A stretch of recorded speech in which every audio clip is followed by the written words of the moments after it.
Background echo sikit.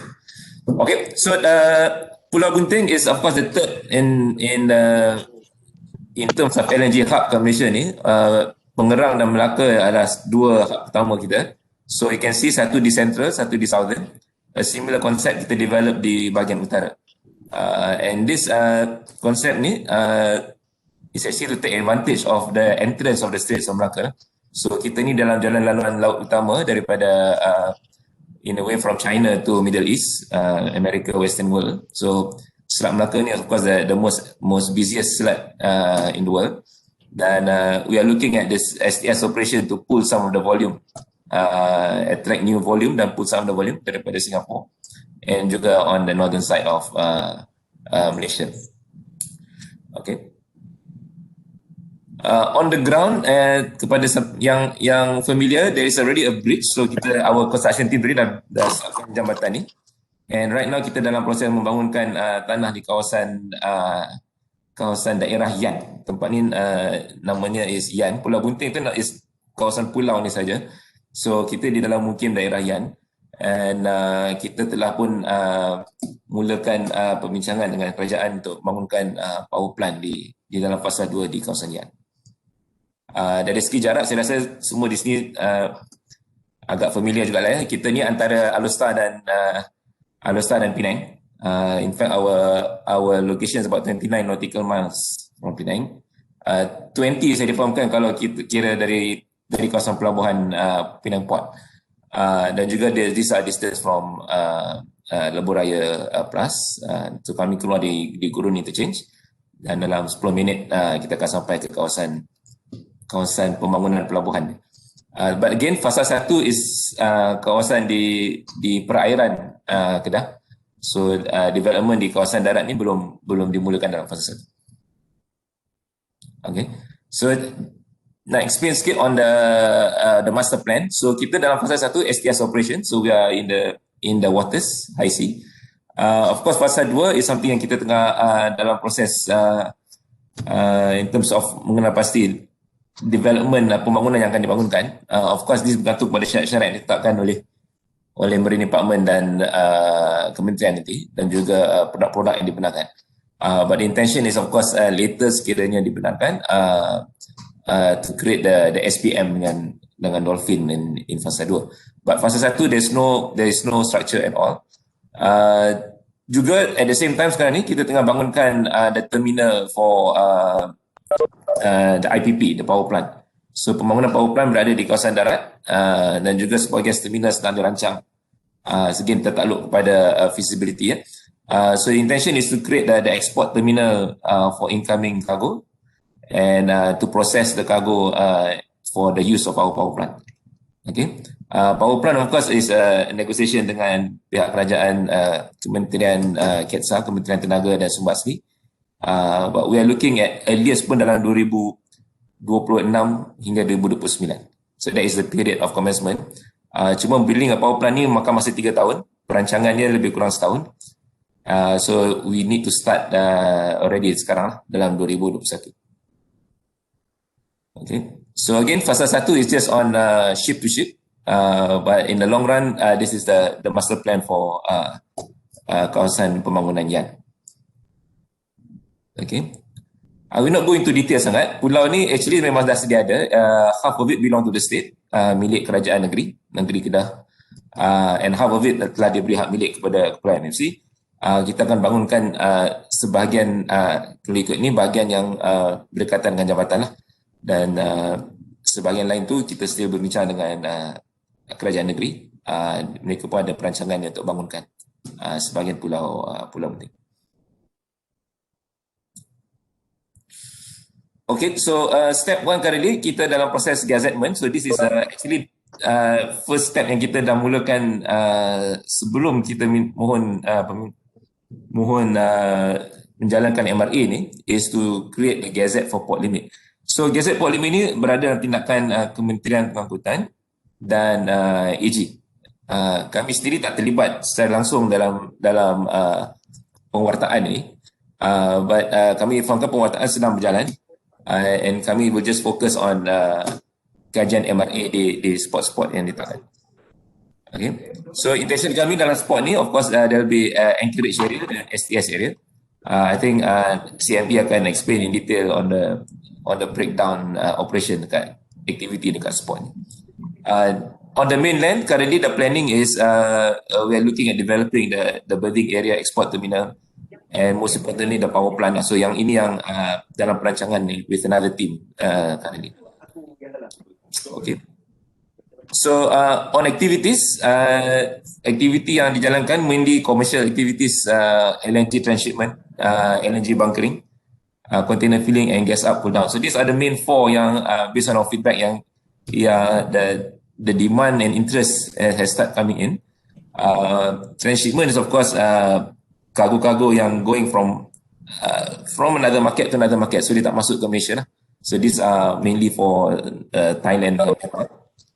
LNG bunkering, of course, refueling. There is some demand. The volume is not big, but we're looking at dedicating 1-2 spot untuk bunkering. Container filling and cool up, cool down ni is the support services prior to activity tadi. Because gas ni dia perlu certain temperature.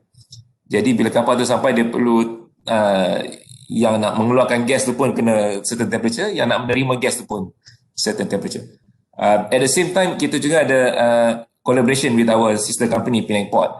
So that is in terms of marine support services, tugs, pilotage, supplies, maintenance, crew support, emergency. So we feel that there is a potential support on this. In fact, macam bekalan air dan all the other services kita provide to the vessels. Okay. Again, this is fasa 2. I will not go into fasa 1 ni because kita tak ada pembangunan SPM di fasa pertama.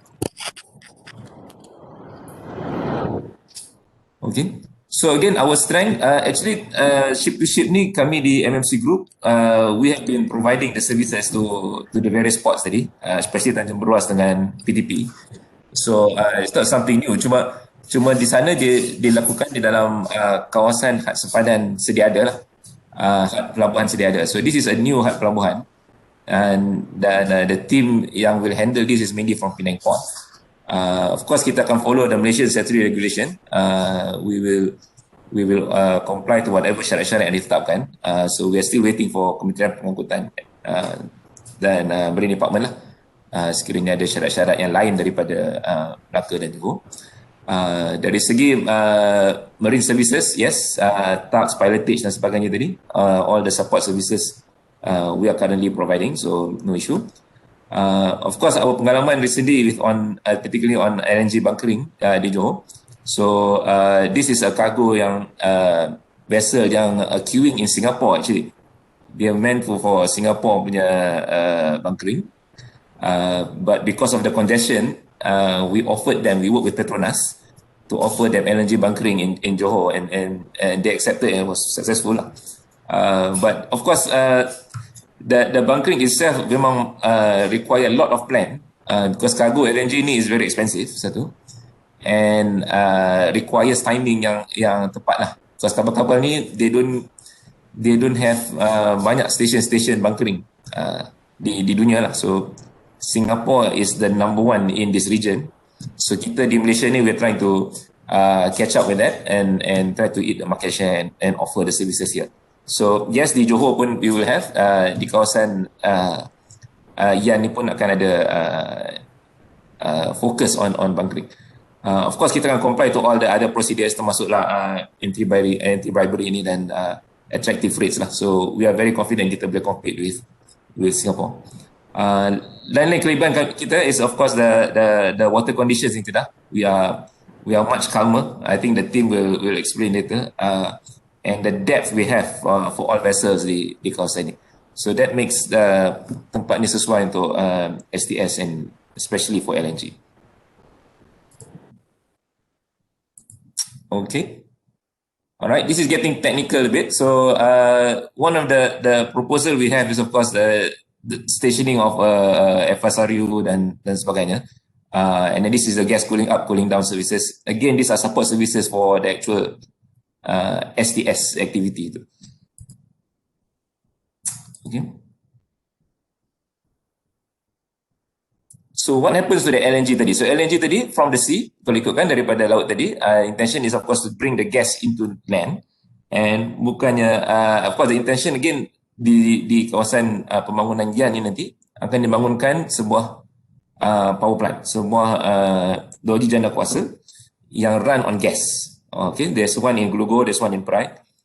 So this is untuk mengganti plan-plan tadi yang akan tamat tempoh concession dalam tahun 2023 ke atas. So this is not immediate. Cuma the planning has to be done now. So even the supply of cargo dan sebagainya, because concession ni is a probably about 21 years kebiasaannya, and we have to start planning bekalan tu daripada sekarang. Okay, so most of the activities on land ni akan tertakluk kepada syarat-syarat yang ditetapkan oleh Kementerian Tenaga dan of course state government in terms of safety requirement dan sebagainya. But the intention is the regasification. So gas tadi akan di-regas dan kegunaannya untuk power plant di sini. So you can imagine something like Kertih di Terengganu. So you develop the land. So gas-gas tadi akan buat kilang-kilang semua supporting industry akan dibawa ke ditarik ke pembangunan kawasan dia. Okay. Again, the technology for the power plant is gas. So we are running on gas, bukan coal, bukan hydro. And the source of gas, we have two sources of gas. Satu is the PGU pipeline, that is the Petronas pipeline. The second is of course coming from our STS tadi lah, and we'll have the pipeline coming in. Tapi that will be in fasa 2. Fasa pertama ni tak ada, belum lagi. We are looking at the plan ni 2022. Currently kita dah mulakan dengan Suruhanjaya Tenaga, and perbincangan on the concession is already started. Okay. Again, some example. These are typical development of LNG hub di Sungai Udang di Melaka dan di Pengerang. So it's just a simple, well, nak kata simple is it cost dalam 300 million juga ni, this pipeline going into mainland. But this again fasa 2. Fasa pertama is purely ship to ship in the spots yang ditetapkan tadi. And of course in the world sekarang ni, gas is of course the new green technology. Dulunya coal, so arang batu dah walaupun murah tapi is getting bukan teknologi hijau lah. So there's a lot of incentive on going green.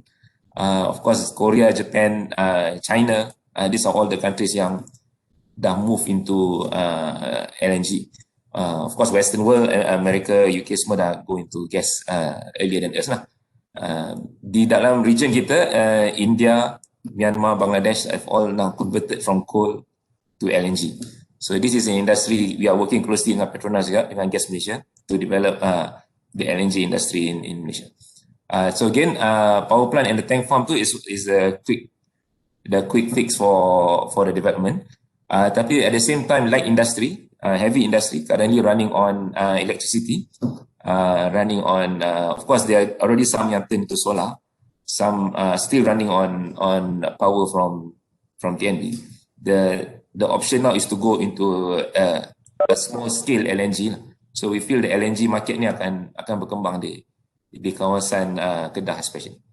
Di kawasan-kawasan central southern Singapore, most industries have already converted to gas, to LNG. So you can imagine even kereta at one time pun we were converting to gas. Tapi for some reason gas tu tak promote sangat. I think the station NGV ni pun tak banyak in Malaysia. But for this type of port development, when we focus on gas, then we can pull all the gas players into the hub. So that's the intention, to create the industrial park di kawasan.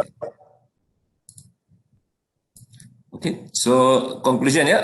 For now, kita focus on phase 1 dulu. So yes, we're currently doing all the studies. You've been working on this project for some time lah sebenarnya. So various studies we have submitted to Kementerian, and at the same time, this is one of the requirements for operations. Of course, no construction work. So construction is all on phase 2 and all development on the ground. We are looking at 150 operation staff. STS operations initially for this year, we hope to get at least 3 running towards the end of the year, termasuklah bunkering ni tadi. And we are looking at first quarter 2021 to get all the submission in place. Kami difahamkan pewartaan will not happen in first quarter. It will probably happen earliest in Q2, April ke June. But of course, situation kita sekarang ni, of course, with the delay due to the pandemic dan meeting pun online, so a lot of delay dalam setahun ni.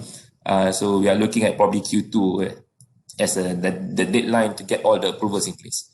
How we're going to mobilize again, subject to syarat-syarat yang ditetapkan oleh Marine Department dan kementerian.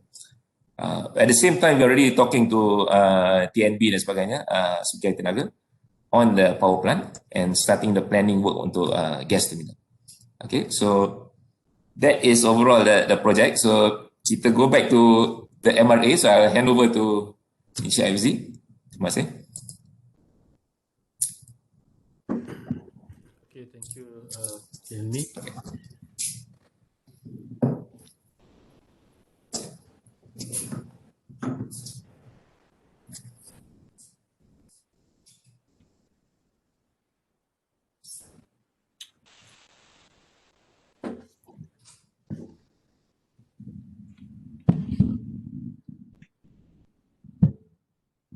Okay, siapa yang belum, tuan-tuan yang belum scan lagi, saya mohon untuk scan untuk kehadiran. Namun saya akan bagi sentiasa di hujung juga scan code ni. Okay. Right, izinkan saya brief through the tentative untuk workshop pada hari ini. Okay, kita mulakan dengan attendance sebelah pagi tadi dan introduction from Encik Hilmi from project proponent. Dan sebenarnya saya nak buka jika ada sebarang Q&A session dahulu sebelum saya mulakan dengan Haziq Workshop briefing. Jika tuan-tuan ada sebarang soalan untuk bertanya kepada project proponent, silakan. Saya mohon unmute ya.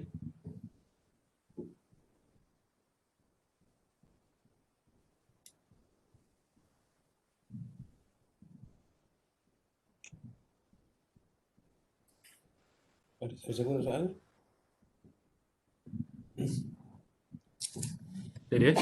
Okey, jika tiada saya mulakan dengan briefing untuk Haziq Workshop. Okey, untuk makluman okay.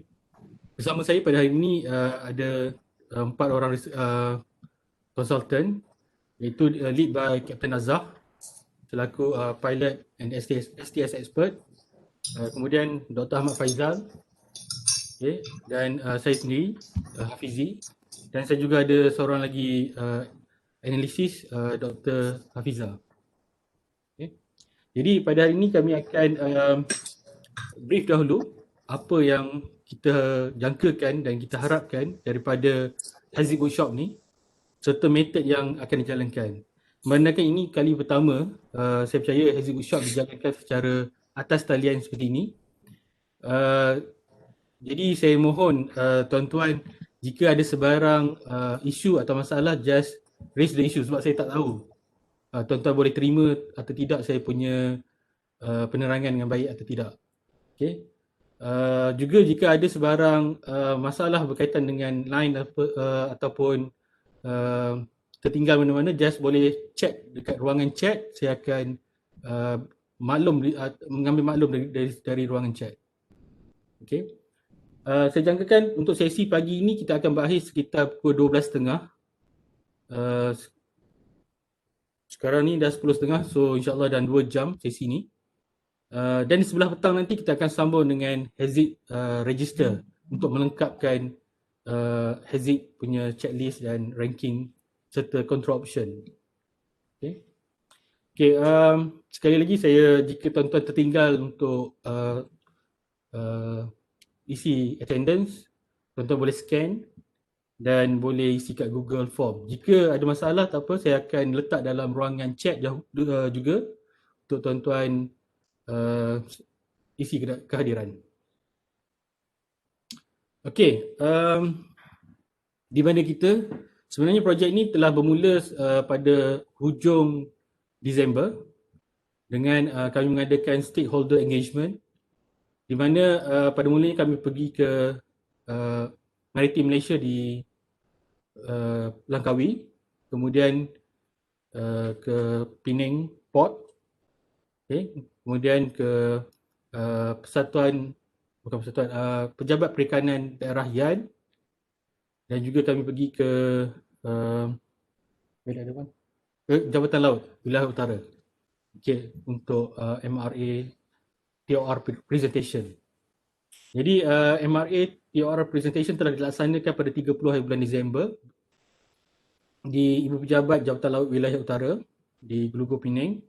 Kemudian pada 13 hari bulan Januari kami mendapat maklum balas daripada Jabatan Laut.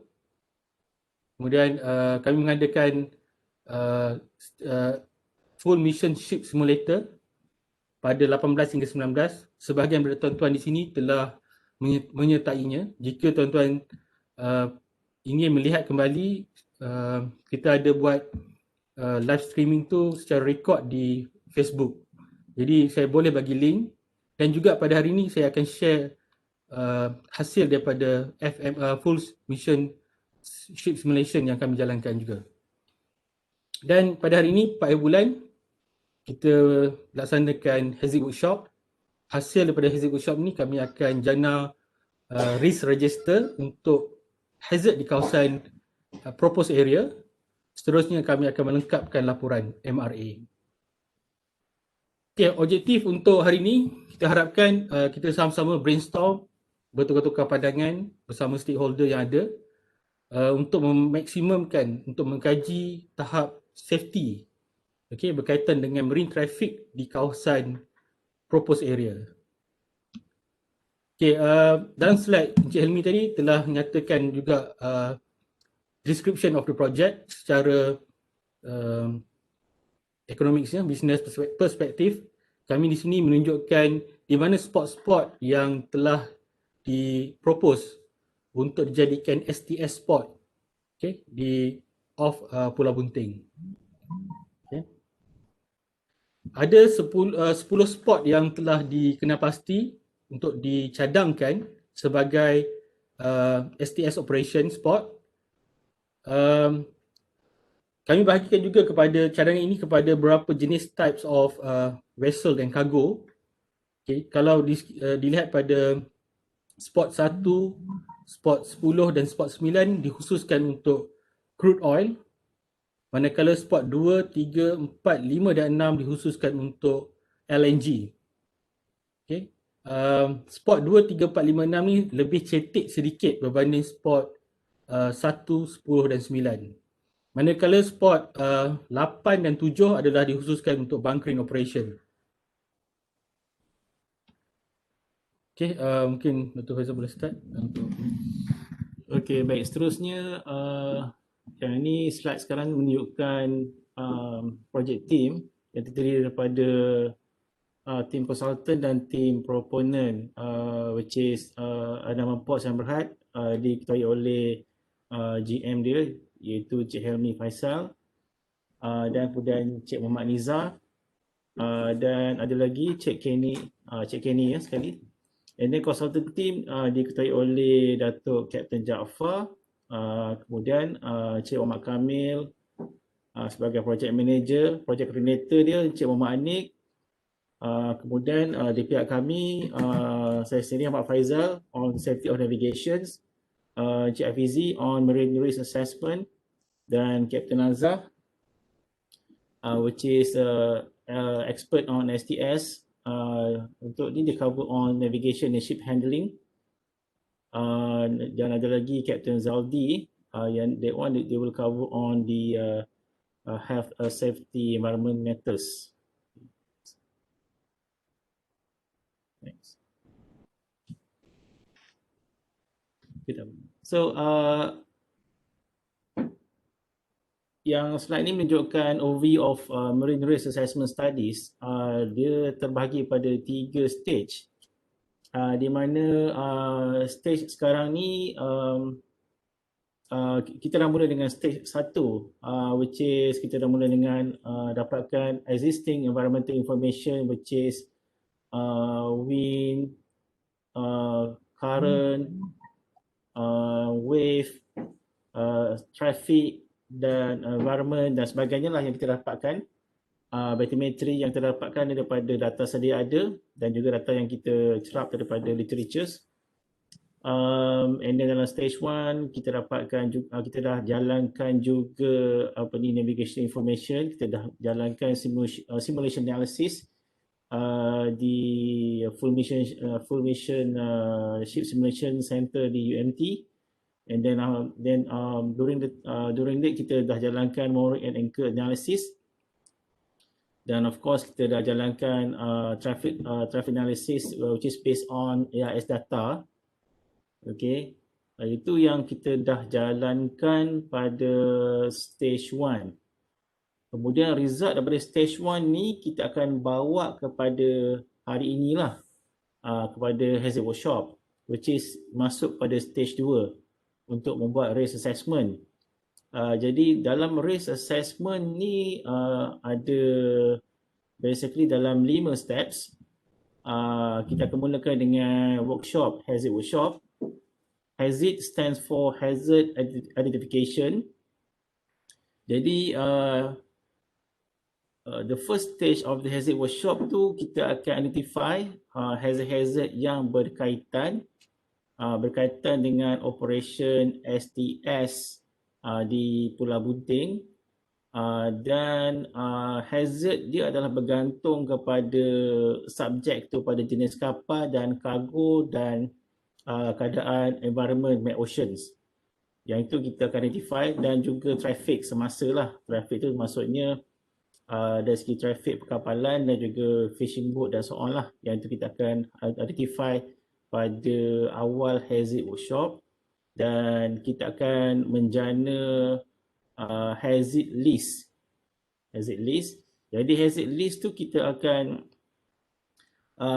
of course kita akan listingkan, dan kemudian kita akan rankingkan hazard yang kita dah identify tu, di mana kita akan rankingkan mengikut severity ataupun dalam bahasa Melayu dia punya keterukan, dan juga dia punya frequency, dan juga dia punya ataupun kekerapan. Jadi apabila kita gabungkan kekerapan dan juga keterukan ni, kita akan dapat risk matrix yang dalam bentuk nombor, mewakili nombor, dan yang ini akan kita buat compare dengan hazard yang lain, dan kita akan tentukan yang mana hazard yang paling mempunyai risiko yang paling tinggi lah. Yang tu yang kita akan bagi lebih tumpuan lah untuk kita kurangkan risikonya lah dengan kadar-kadar tertentu. Okay, di mana dan juga kita akan identify punca hazard itu berlaku dengan menggunakan kaedah fault tree analysis, ataupun dalam bahasa Melayu dia analisa pokok terbalik. Okay. Jadi analisa mula tak ada. Jadi kita FTA ataupun fault tree analysis ni untuk mencari root cause ataupun punca di mana hazard tu boleh berlaku. Jadi bahaya tu akan timbul apabila condition permit, apabila safety dah breach. So latent failure ni akan timbul pada satu ketika, dan itu yang kita akan identify, dan kita akan kurangkan dan kita akan atasikan hazard tu dengan tuan-tuan lah, dengan mendapatkan pendapat daripada pakar-pakar seperti tuan-tuan, dengan mendapatkan risk control measures ataupun risk control options yang practical, yang operational, untuk mengurangkan risiko tersebut. Dan selepas kita apply risk control measures tersebut, dan kita akan tengok residual risk ataupun sisa risiko tu macam mana. dia dari segi pengurangannya, sama ada risiko yang kita dah kurangkan tu kita akan kurangkan serendah mungkin, as low risk as possible, di mana risk tu kita boleh tolerate, kita boleh terima, atau sama ada risk tu tolerable, negligible, dan ataupun kita perlukan buat lagi lah sehingga risk tu betul-betul tolerable. Okay.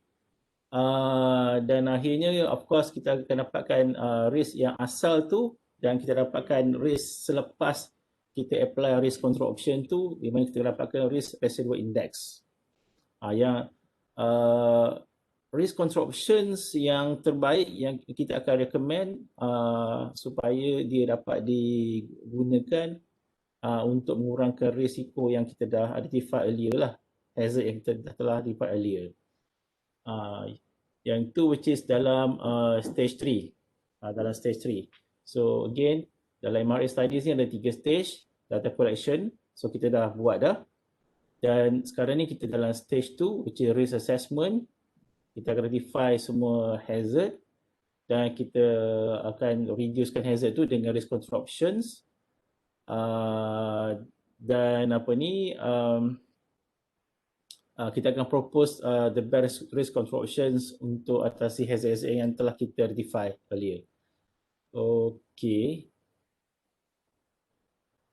Okay, dalam preliminary study yang seterusnya, kira ni kita buat on traffic, shaping traffic di kawasan yang berkaitan. Kalau tuan dapat lihat, tuan-tuan, Datuk dan komander dapat lihat, dalam fishing traffic ni, kawasan yang terbabit dalam 10 spot STS ni adalah kawasan yang terlibat dalam kawasan penangkapan ikan. Jadi kami telah monitor kawasan tersebut dengan menggunakan sampel terpilih bobot ikan yang aktif sebanyak 13 bobot ikan yang terdiri daripada registration daripada KF, KHF, PPF, PKFA, seperti macam tu lah. Jadi boleh katakan setiap registration ni ada wakil dia. Jadi tujuan kita buat track analysis, fishing boat track analysis ni adalah untuk tentukan sama ada kawasan yang kita buat STS tu adalah sama ada tentukan sama ada ia kawasan penangkapan ikan ataupun tidak. So again, kita buat track analysis nak tentukan kawasan yang study ni, kawasan STS ni sama ada kawasan penangkapan ikan ataupun tidak. Jadi secara yang ni kita, kalau tuan-tuan dapat lihat, ada KHF 1068, KHF 1195, KHF 2313. Yang ni data track ni diambil sepanjang tahun, daripada Januari sehingga Disember 2020. Maknanya data ni duration ni adalah 12 bulan. Maknanya dia cover 3 monsun lah, which is monsun timur laut, antara monsun dan monsun barat daya. Jadi apa yang kita dapat simpulkan, kawasan STS 10 spot ni adalah di luar kawasan penangkapan ikan, ataupun outside the fishing ground. Outside normal outside normal fishing grounds. Boat ikan ada cross, ada melalui kawasan STS ni, tapi adalah dia melalui transit daripada pangkalan dia, contoh daripada Kuala Kedah nak pergi ke dia punya fishing ground. Dan kalau tuan dapat lihat di KHF 108, fishing ground ni adalah di bahagian utara daripada kawasan STS. Mana merangkumi sampai ke selatan, belah selatan, pulau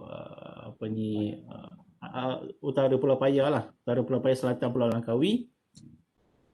Untuk itu KHF 1068, and then KHF 1195 dia daripada Kuala Kedah, so dia cover daripada timur Pulau Paya ke selatan Langkawi, dan KHF 2313 dia di atas kawasan STS tu sehingga ke timur Pulau Paya dan ke selatan Langkawi. Jadi boleh katakan kawasan STS ni adalah di luar fishing ground bot trawler. Okey.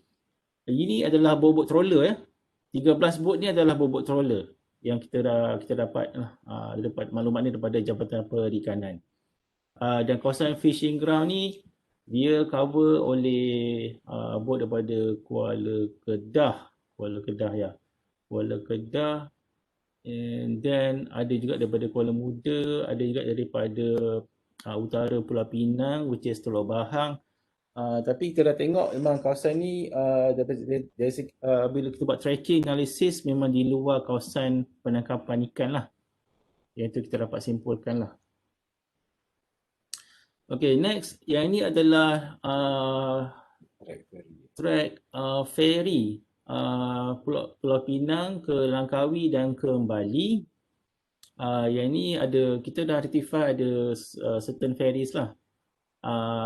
Which is of course nama ferry tersebut di badan bot lain, tapi kadang apabila dia letak dalam ARS tu nama dia lain.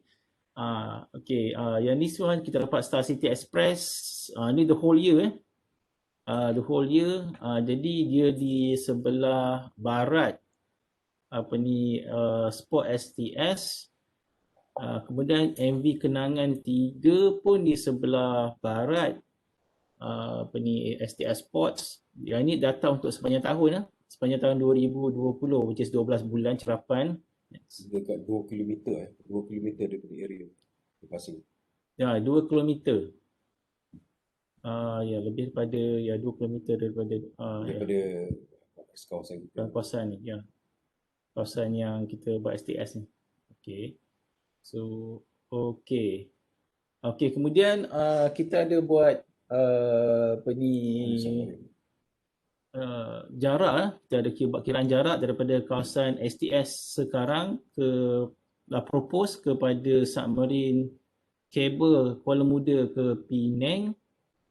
Distance yang kita dapat kira adalah 1.3. Yang ini 1.3 ni luar daripada 0.5 outer ring setiap STS port. Kalau daripada center of the ring, which is 1.8 nautical miles lah.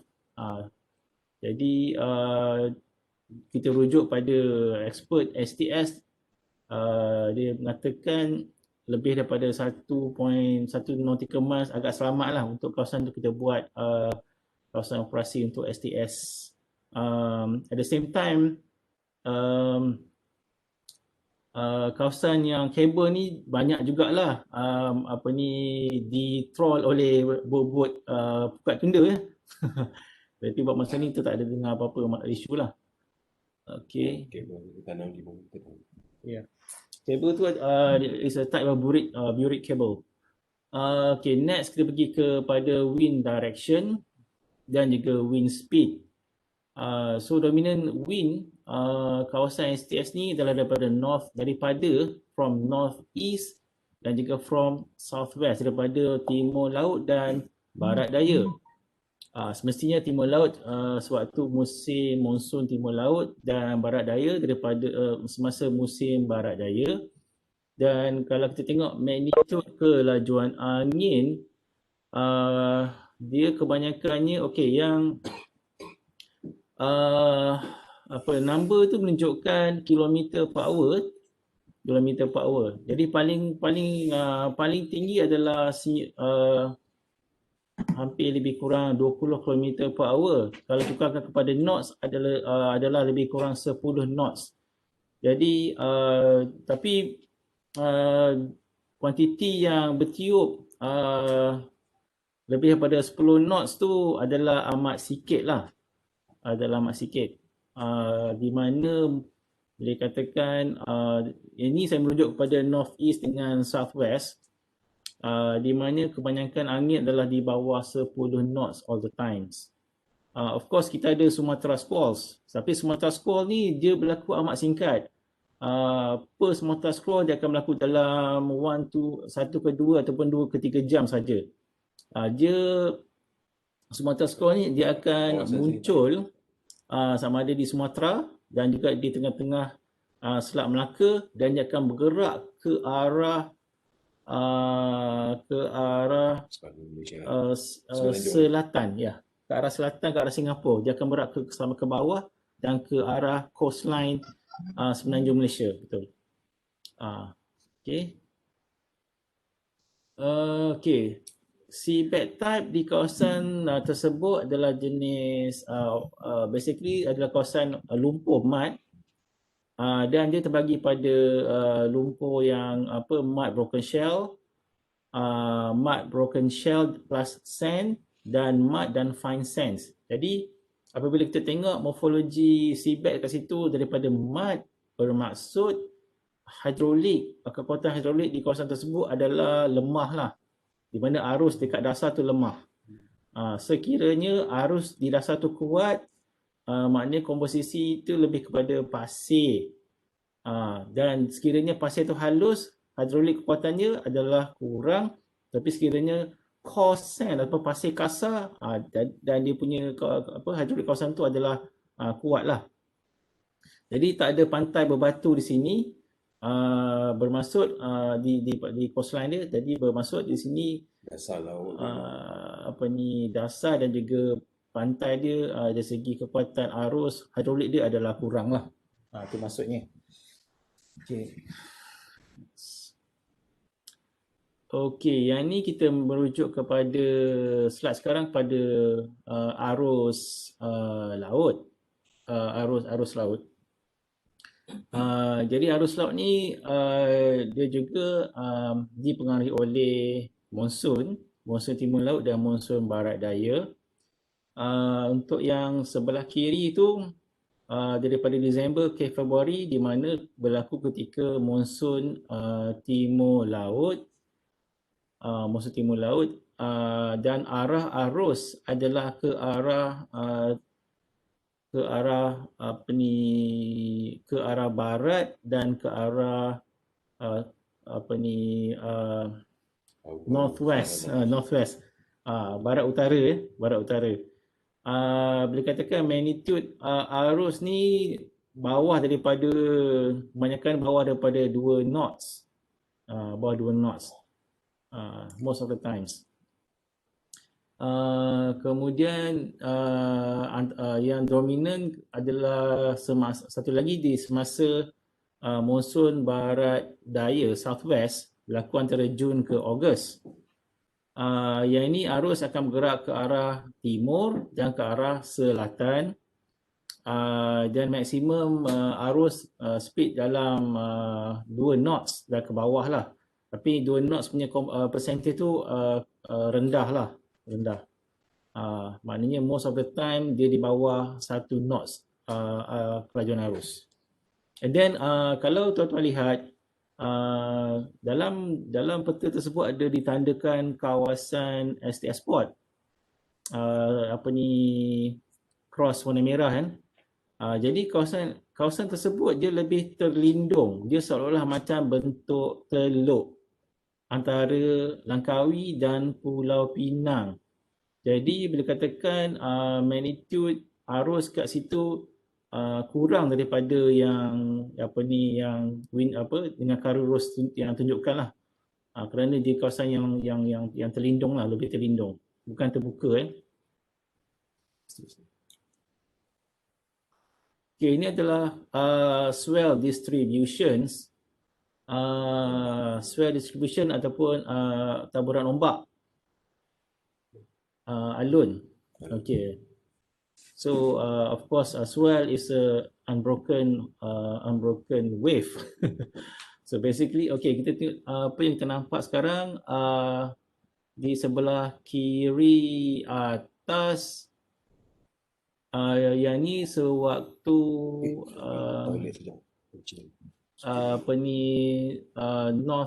monsoon northeast. Ya.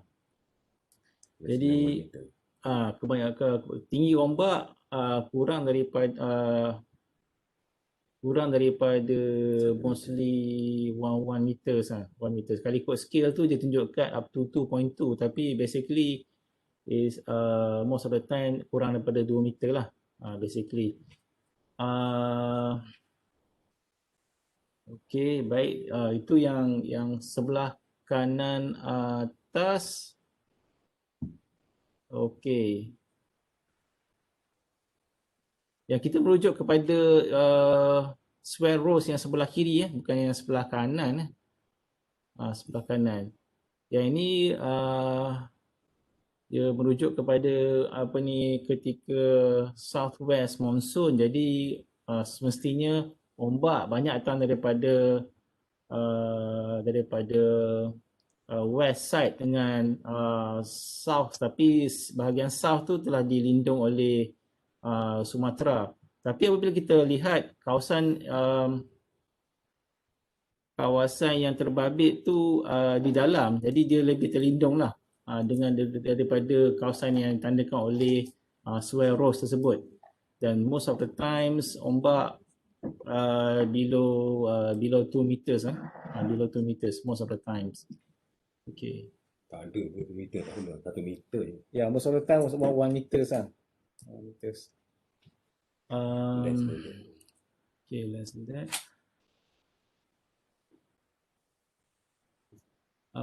Saya ingat basically sama lah dia punya pattern lah, northwest, northeast dengan southwest. Basically bila katakan ombak datang daripada arah angin tersebut lah. Okay. Tapi basically kalau kau tengok kawasan itu dengan wing rows yang ada tu, kawasan yang kita nak buat STS ni adalah kawasan yang terlindung. Jadi swell yang datang daripada utara pun di covered by pulau. Swell datang daripada southwest di covered oleh Sumatera. Daripada utara kalau northeast Semandung Malaysia. Jadi kawasan tu memang kawasan yang kira kawasan terlindung betul lah. Jadi tak ada risau. Cuma bila kita buat study, kita dalam study pun kita buat kawasan tu memang kawasan selamat lah. And also kalau kita tengok pun jauh daripada, cuma kita tengok daripada trekking kan. Itu trekking yang kita buat yang tengok tadi tu adalah trekking fishing boat. Trekking kapal tak ada ya. Mungkin ada 1-2 kapal aja yang akan masuk yang pergi ke Langkawi. Tapi dia tak melalui kawasan ini ya. Dia ada kapal yang pergi ke Langkawi untuk bunker ke Langkawi. Ada kapal bak kirim boleh masuk Langkawi. Tapi laluan dia tak kena dengan laluan kita Okey.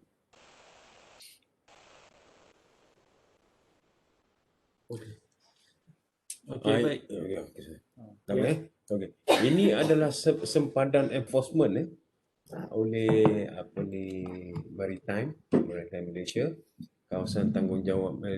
Kalau kita tengok the red line tu, that is the border yang mana kawasan utara daripada border ni adalah bawah tanggungjawab APMM di kawasan Kedah dan Perlis, dan bawah pada border tu dari Pulau Pinang.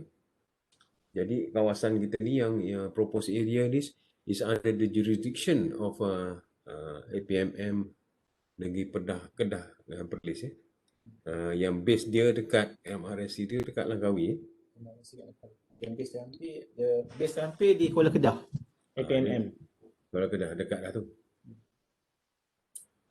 Okay, next. Okey, yang sini kalau kita tengok kawasan kita kawasan kita ni proposed area tu jauh dia daripada Pulau Paya tu 17 km. Jauh daripada Pulau Paya 17 pasal di Pulau Paya tu dia ada marine taman marine taman laut kan. Marine Park. Jadi kita punya distance tu memang distance selamat daripada Pulau Paya tu. Itu pun the northern side, northern part of the limit kita punya STS tu. Kalau southern side lagi jauh lah. Dan jauh daripada Pulau Bunting sekitar 9.7 kilometer. 9.7 kalau position kita dekat dengan tepi-tepi dekat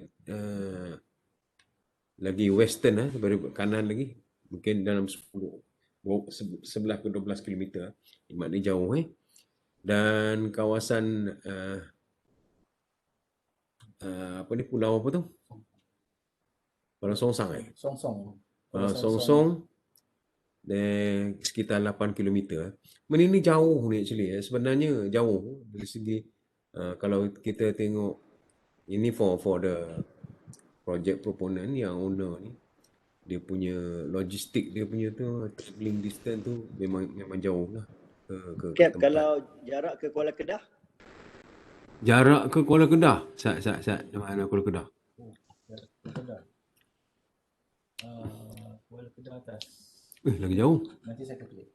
Nanti kita calculate nanti. Ini pasal nak kena buka map balik. Saya rasa lebih kurang 17 juga kot. Lebih. Kita corner, kita ambil situ 217. Dekat 22 kilo. Oh. Lebih kurang Penang lah. Tadi Penang berapa kita kira tadi? Apa dia? Kalau Penang tadi, Penang Port? Penang Port lagi jauh. Sat. Okey. Kita nak buka chart dulu. Kuala Kedah Kuala Kedah ke position kita tu.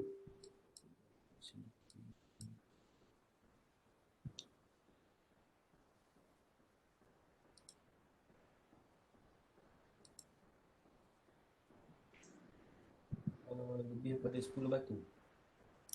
Lebih pada Kuala Kedah, lebih pada 10 batu nautika. That means about 20 ke 22 kilometer. Daripada Penang.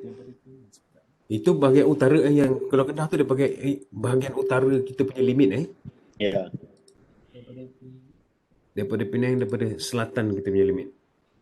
21.5. Nautika mile. Ya. Daripada Penang. Jauh bang.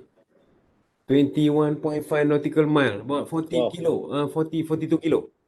40 kilo lagi jauh lah. Lagi jauh.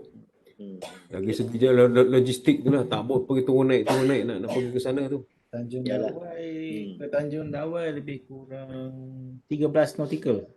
Tanjung Dawai kat mana tu? Tanjung Dawai selatan. Selatan. Tanjung Dawai lebih kurang 13 nautical. Slightly selepas Pulau Songsong tu lah. Ya. Tanjung Dawai kat mana? Kat selatan. Atas pada dot tu. Itu Tanjung Dawai. Itu tu. Oh dekat situ, itu sungai tu. Sungai. Kalau Penang nak pergi Penang. Yes. Sampai dia. Pulau tadi. Penang about 40 to 45 kilometer lah. Apa? 21.5 nautical. Berapa kilometer lah. Berapa? 21.5 21.5 nautical mile. nautical mile daripada ujung Tanjung tu. Pulau Tikuk pulau apa? Tanjung apa tu? Tu Launcher, dia punya supply, dia punya apa semua apa paling dekat. Kira Pulau Ian balik lah. Jauh lah. supply daripada Yan lah. Yan dengan Kalau supply daripada Yan lah. Kedah. Simpan dekat Pulau Bunting je. Kalau tidak very far lah. Okay, Tapi kalau ada mata vessel kat situ, benda tu semua tahu kat sana je. Yalah, betul lah. Okay, itu thank semua you. Thank you. itu semua bila benda tu dah jalan tu, adalah idea-idea nak tahu apa benda. Okay. Pasal Thank you. kalau semua datang daripada Penang, demam. Too far. Okay. Okay. Yang kawasan tadi Okay, kalau kita tengok kawasan-kawasan ni, according to the fisheries department, dia ada taruh tukun-tukun tu. Ada slide ni? Ni ada cukup lah. Ada soalan tak kat sini, dekat kawasan sini? With regards to distance. That means logistic wise you have to think lah kat mana you nak taruh. Dia tak boat semua kan. Kalau tak boat datang pada Penang tu, maybe the cost is very high. At least one tak boat tak kat sana kan. We leave it to you lah. Ni kawasan yang dekat daripada kita tengok daripada darat ni ada Pulau Bidan, Pulau Telur, Pulau Songsong. Tim Pulau Songsong. Di south part. And then di sini dah ada Pulau Bunting, ada pula Pulau Bidan. Cukup lah tu.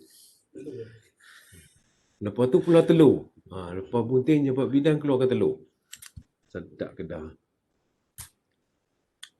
Lepas tu ni yang di sebelah kalau kita tengok nearby activities yang sini tak ada kena mengena dengan kita punya MRA, tapi untuk forest studies adalah fisherman yang kat tepi-tepi tu kan, yang cari shells, kerang, Kupang sebagainya. dan the shell food lah. Pasal seafood restaurant kat situ sedap. Okay, ni jambatan ni tadi dah tunjuk channel merah tunjuk ya. Jambatan ni tak tutup ni buat stand ni. Okay. Ni kalau kita tengok yang dotted kita estimate this area sebab according to the fisheries department dia ada turunkan artificial reef untuk mengelakkan daripada orang yang trawlers. Kalau trawlers masuk kawasan tu, jadi dia kata dia north of Pulau Bunting and then ada south of Pulau Bunting between Pulau Songsong dengan Pulau dekat-dekat kawasan Pulau Telur tu lah. Dan cuma ada these ada konkret punya tu yang information daripada fishery department lah. Tapi artificial reef ni yang ditaruh kan in term of concrete. Kalau tengok sebelah kanan tu these are the type of concrete untuk ni. Ini sedap mancing kat sini ni. Lepas ni saya kerja dekat sini lah. Kita pun dah tahu fishing ground kat mana. Dah tahu fishing ground kat mana. Lepas tu selain daripada tu dia ada IC pengemas kena fishing 02 sticks. dulu. Apa dia? IC kena 02. Boleh no bro. IC tu kau IC nak nikah boleh tu kau IC. PKP ni tak boleh tukar je. Tak boleh datang negeri jadi dalam negeri lah. Apa ni? Okey, kalau kita tengok fishing stakes dengan fishing stakes ni dengan konkret tu dia memang kat luar kawasan kita lah. That was according to the information daripada fisheries department lah.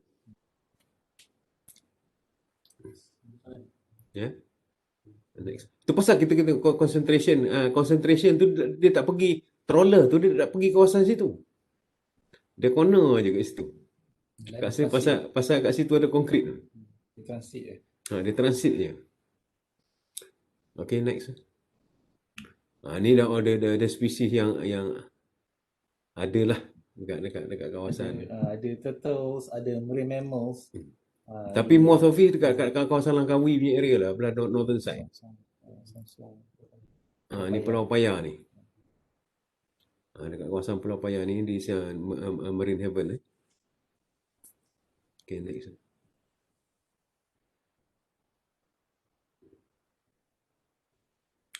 Okay, kita pergi case study itu dah ada soalan tak with regards to the position Existing. yang kita buat study ni daripada stakeholders dengan tuan-tuan semua. Yang tadi tu kita dapatkan existing situation lah. Traffic, environment and so on lah. So kalau ada soalan mungkin kita boleh cuba jawab. Silakan.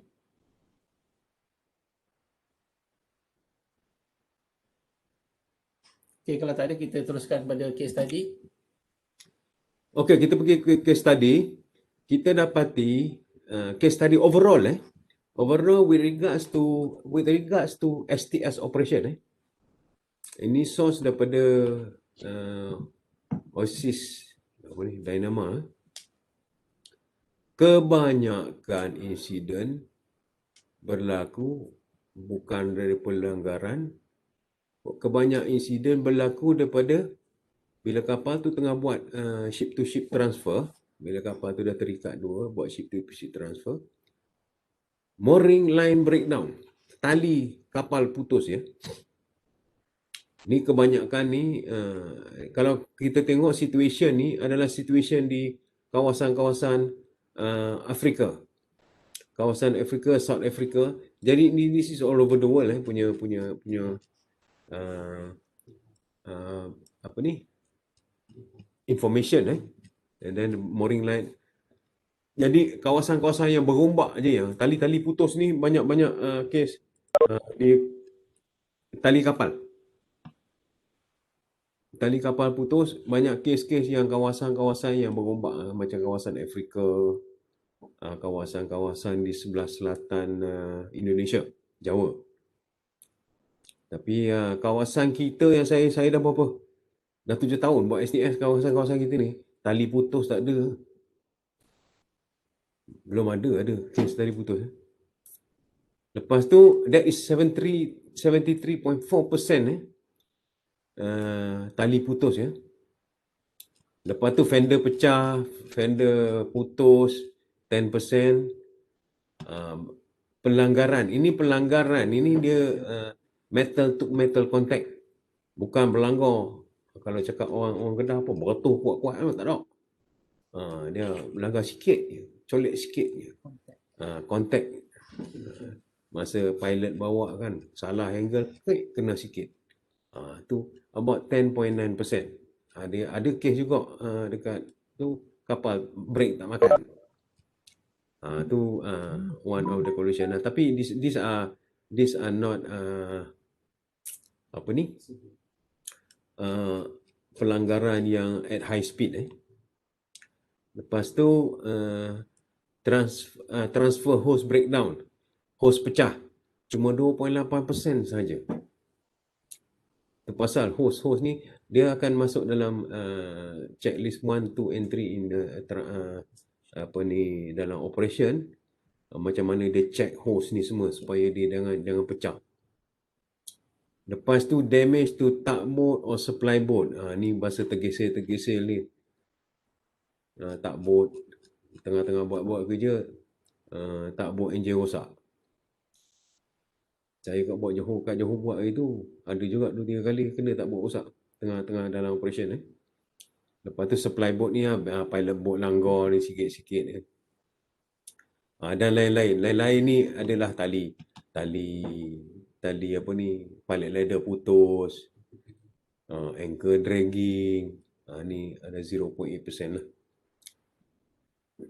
Jadi kita tengok yang hijau sebelah dia tu. Sebenarnya kalau kita tengok daripada tu, operation dia, ini adalah operation yang selamat. 98% is operation yang selamat.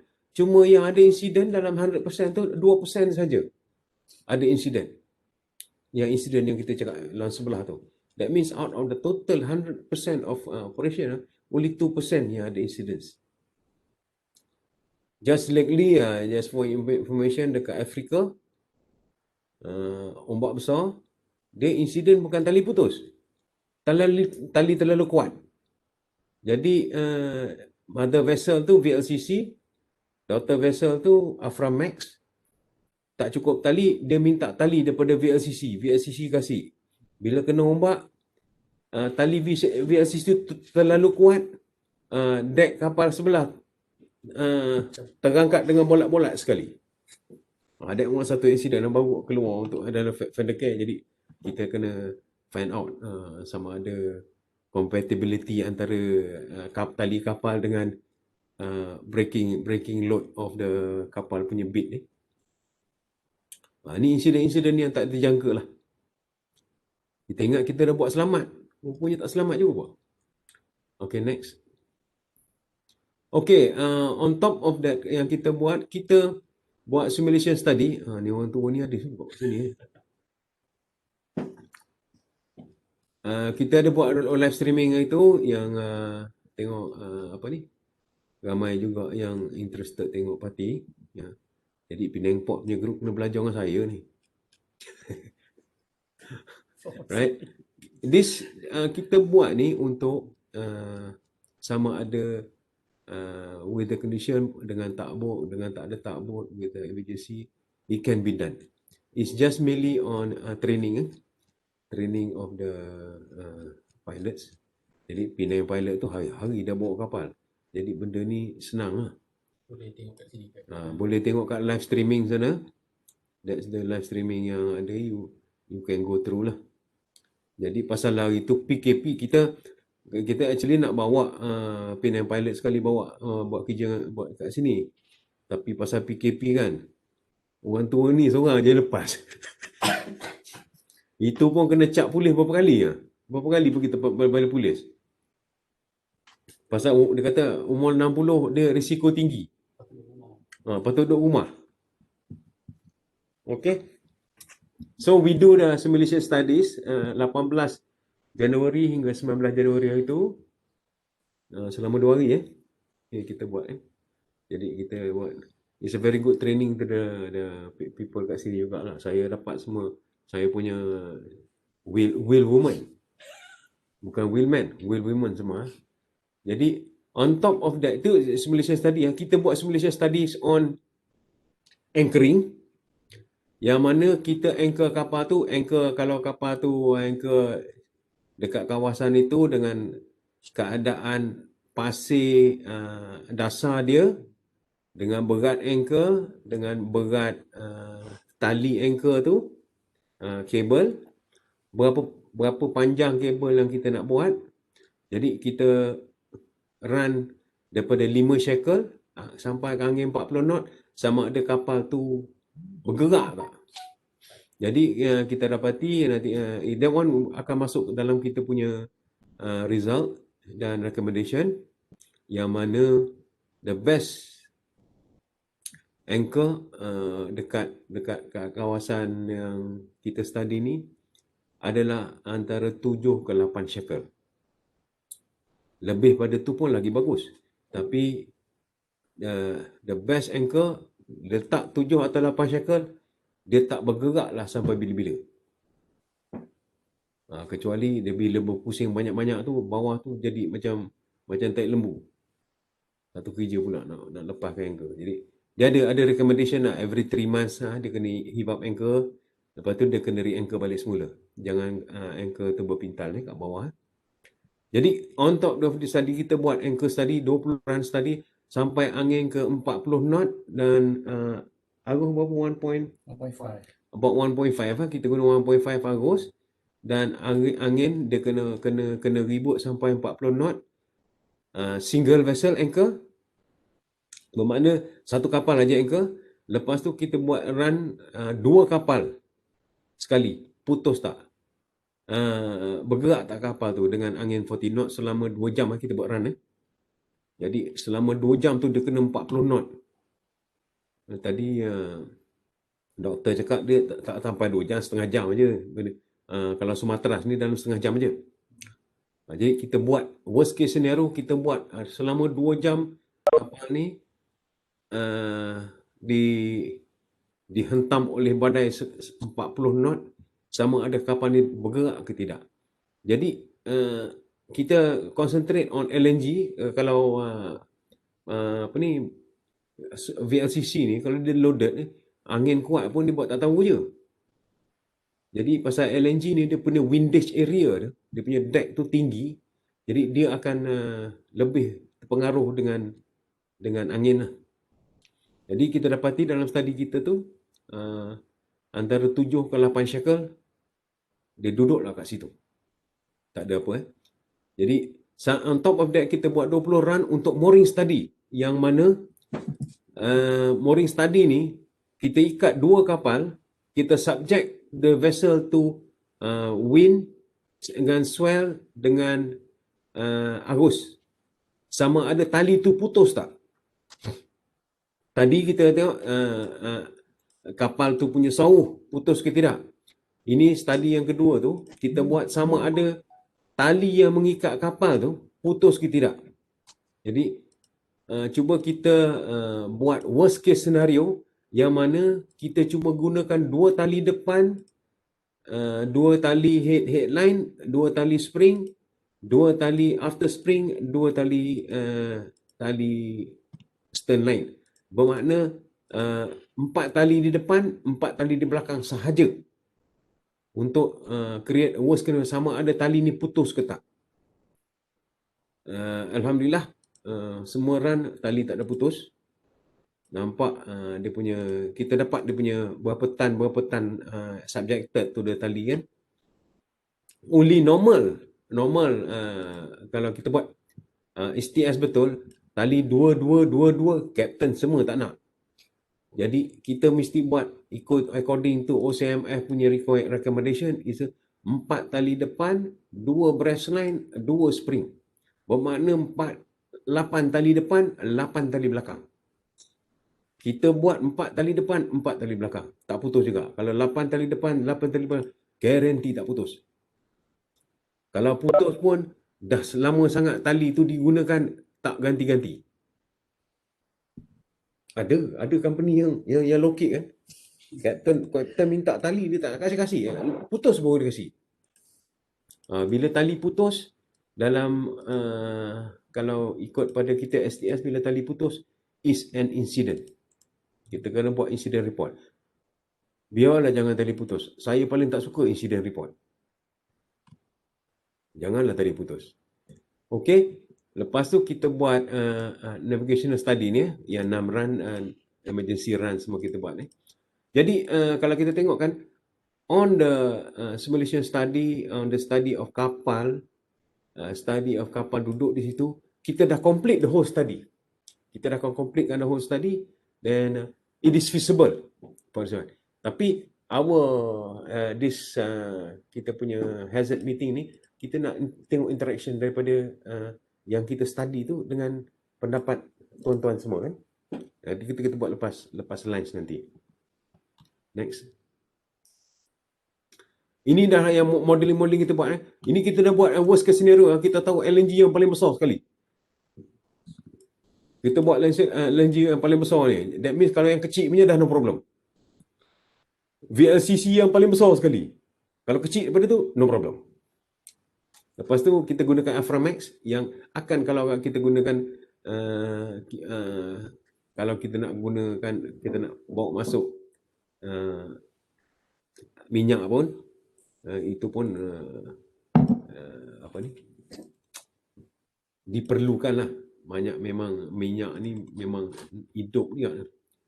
Jadi kita tengok daripada tu, kita punya model tu LNG Qmax 345.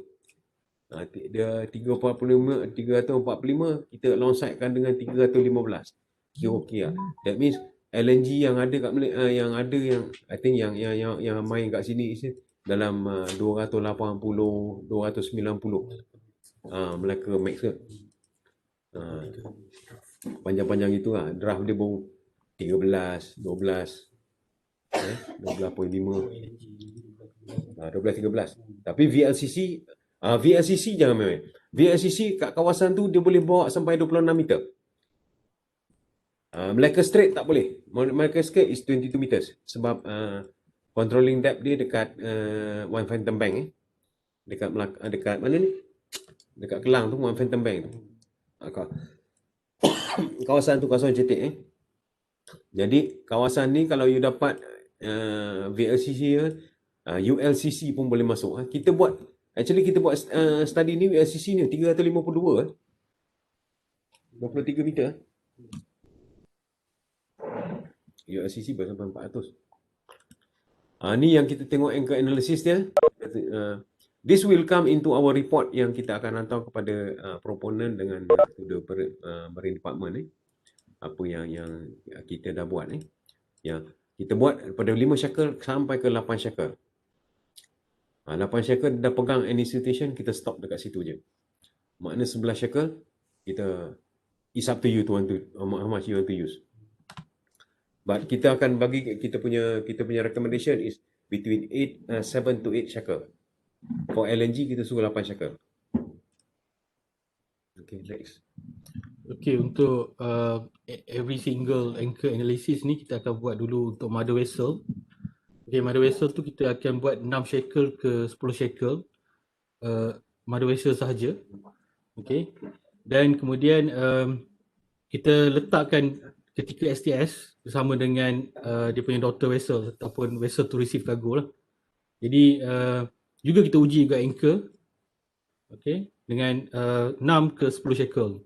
So basically pada 7, 8 dan 9 shekel adalah keadaan di mana berpandu pada result, itu dia keadaan di mana paling sesuai lah. Tahap tension pada anchor cable pun tidak terlalu ekstrim, dan tahap trajectory atau movement of the vessel lebih stabil. Jadi berpandukan pada realitinya pun, jika bukan pada simulator 8 shekel dengan kedalaman seperti di kawasan proposed area, shouldn't be any issue insyaAllah. Okay, this is a full result of anchor analysis. Okay, seperti saya maklum tadi, kita akan uji 6 shekel ke 10 shekel mengikut jenis kapal daripada QMAX.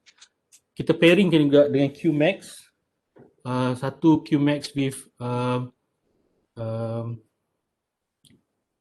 loaded condition, and the other one is ballast condition. Okay, kita buat senario seperti STS lah, di mana satu kapal yang akan dikosongkan dan satu kapal akan diisi. Begitu juga WLCC, kita uji dua-dua, WLCC dengan WLCC. Juga WLCC kita uji dengan Aframax, WLCC dengan Aframax. Okay, kita tak uji QMAX dengan QFlex sebab QFlex dan QMAX ni tak terlalu signifikan beza dia punya size. Sekitar kalau kita tengok tadi QFlex 315, manakala QMAX is LOA dia ataupun length overall dia, panjang dia 345. Okay, draft pun lebih kurang sama. Beam ada sikit lah beza. Okay. Untuk makluman, the largest operating sekarang ni untuk LNG adalah QMAX class lah. Okay, Qatar class QMAX. Okay. However, this area, jika berlaku kapal makin dalam, makin besar pada masa akan datang, sebab draft pada area ni adalah 23 ke 29, jadi shouldn't be any issue for any LNG size, termasuk FLNG. Okay, FLNG kalau untuk 15 ke 16 je. Jika ada modification pada draft, kita 15 ke 16 meter. Jadi pun tiada isu untuk dilaksanakan di proposed area. Namun kami tidak menguji dalam simulator untuk FLNG operation sebab basically STS sama je. Okay, kapal datang merapat atau alongside to mother vessel dan disconnect after, departure after loading or discharging. Okay, bagi QFlex dan LNG carrier ni size dia agak lebih kecil atau conventional LNG carrier, tapi tiada isu besar pada kedua-dua kapal ni. Okay, cuma pada WLCC ada sedikit significant result lah pada maximum braking load dia. Okay. So our conclusion for simulator analysis untuk anchor cable tension, the best anchor cable adalah sekitar 8 ke atas lah, 8-9, okay, untuk kawasan ni. Bagi mooring analysis kami jalankan juga seperti yang maklumkan tadi, berpandu kepada OCIMF punya guideline atau MAC 4 punya guideline yang terkini. Okay, kita since keempat-empat kapal kami uji ni semuanya menggunakan wire line with tail lah, ada ujung mooring tu ada tail ataupun bukan diperbuat daripada wire supaya untuk lebih anjal ataupun lebih flexible. Okay. Okay. Jadi untuk mooring analysis kita kena buat dua-dua kapal ketika kedua-dua alongside, dan kita test 10 hingga 40 knots angin. 10 hingga 40 knots angin ni kita test selama 2 jam. Okay. Jadi from the result seperti ini. Seperti Cap maklum tadi, kita just test menggunakan 2 headline, 2 breast line, 2 spring line, begitu juga 2 stern line, 2 spring stern line.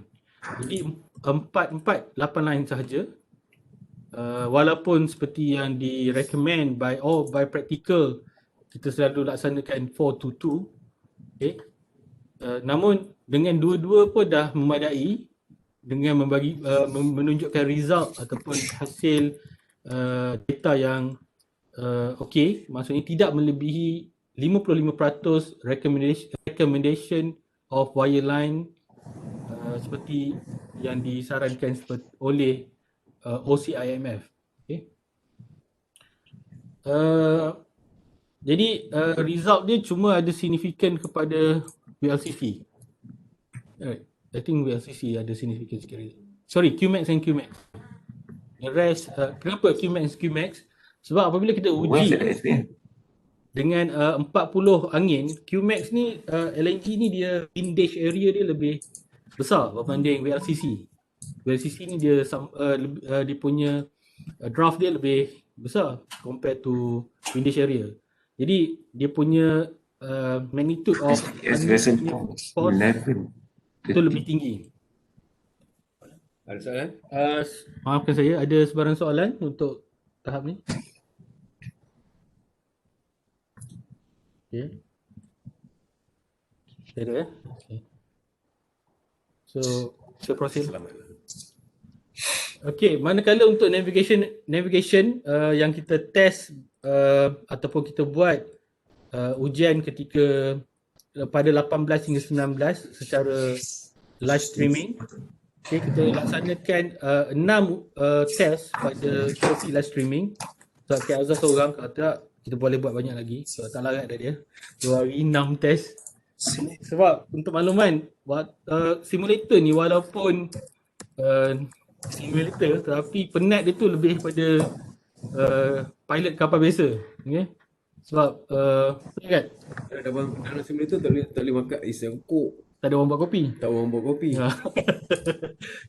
jadi penat dia lebih. Cuma ada girl jadi handsman. Handsman banyak. Okay, tu je lah penawarnya. The rest memang sangat menyenangkan. Kalau ujian simulator sebelum ni pun, kalau pilot kita buat 3 run satu hari memang collapse lah dia. Balik tu dia tak nak makan lah. Dia memang penat. Jadi kita buat 6 run, namun saya tambah lagi 2 run. Okay, di hari sebelum itu kami ada buat practice. Saya include in our study sebab result dia good to bagus untuk kita ambil sebagai test punya result. Hello. Okay, so the result of the test semuanya pass. Okay. Dengan keadaan saya pun tak tahu macam mana, saya dah bagi banyak-banyak senario pun Cap pass juga. Okay. Tapi kita tengoklah ini junior pilot. Mungkin ada training dia lah. Betul. Namun dalam report kami akan letakkan sebagai risk control option untuk bahagian ni. Senior pilot. Kita akan bagikan strategi seperti training untuk junior pilot ataupun untuk pilot yang tidak biasa dengan STS operation. So Kak Azhar memang well experience lah. Saya bagi dia beberapa senario yang sukar pun masih boleh selamat passing and so on lah. Cuma apa tu dia sengaja je lah dia buat yang lebih mendebarkan lah. Okay, the rest everything okay. Okay. Dengan keadaan angin 40 knots, only one tap pun boleh keluar lagi. Okay. Tak letak. Cast off letak. Without tap je. Okay. Dengan heavy rain, moderate visibility. Okay. Kita mampu lagi kapal dengan selamatnya keluar tanpa sebarang accidents happen. Okay, kalau mungkin tuan-tuan akan tanya saya, apa beza pass, fail and so on dalam result navigation? Okay, kita akan letak parameter dia. Apabila lebih pada limit, contohnya safe distance, kita anggap sebagai fail.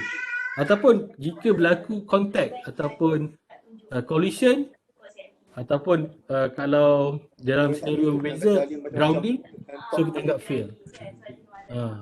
Lebih pada limit yang kita tetapkan. Namun dalam test kita pada ke-88 test ni semuanya okey, tiada masalah. Okey. Dan so dengan harapan jika operators pun nanti sama kan, hantar pilot bin train untuk operasi STS. Okey, sharing sedikit tentang run yang kami jalankan. Mungkin Kak boleh cerita tentang Yowing punya isu kat kawasan ni. Okay lah, in terms of kalau kita tengok in terms of STS operation, kalau for the port pilot, port pilot yang dah biasa dengan, memanglah expert dengan port pilot, tapi dia punya jeti tak bergerak. Tetapi bila buat STS tu, the mother vessel akan bergerak, the yaw dia akan bergerak sendiri ya. Itu ada special, kita kena as a pilot kita kena tengok betul-betul. Kita bukan handle kapal tu, kita kena tengok kapal sebelah. Jadi kapal sebelah tu bergerak-gerak. Kadang-kadang kita dah cantik lah kita masuk sekali, kenapa angle dia lain-lain kan? It's actually bukan kita kapal sebelah tu. Itu is more on the pilot punya experience lah, pilot training. Tapi most of the pilot nak buat ni, kita akan kalau boleh pilot-pilot ni akan pergi ke simulator, dan kita akan buat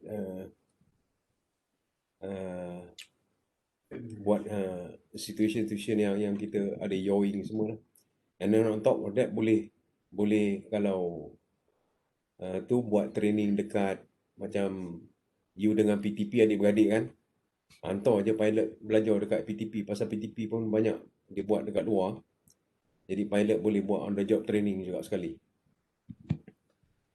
Itu yang kita that will go inside our apa ni kita punya final conclusion lah nanti with regards to training of the pilot lah. Okay, next. Ni kita tengok, kita cuba all the approaches yang kita buat.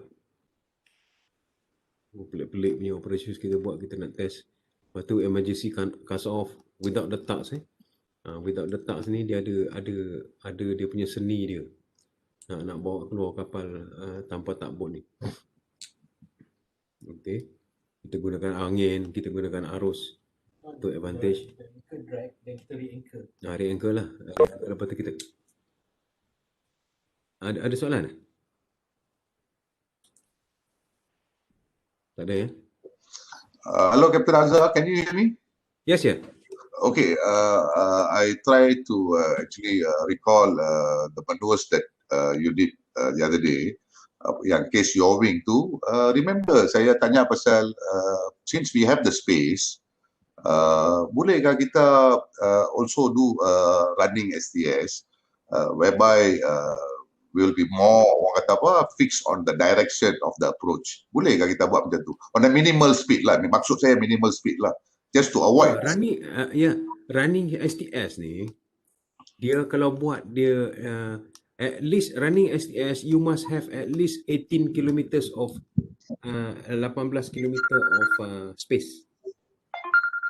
Okay, I get it. Because that yawing thing is always a concern lah. Pasal saya pun nampak itu hari, it was a difficult maneuver, right or not?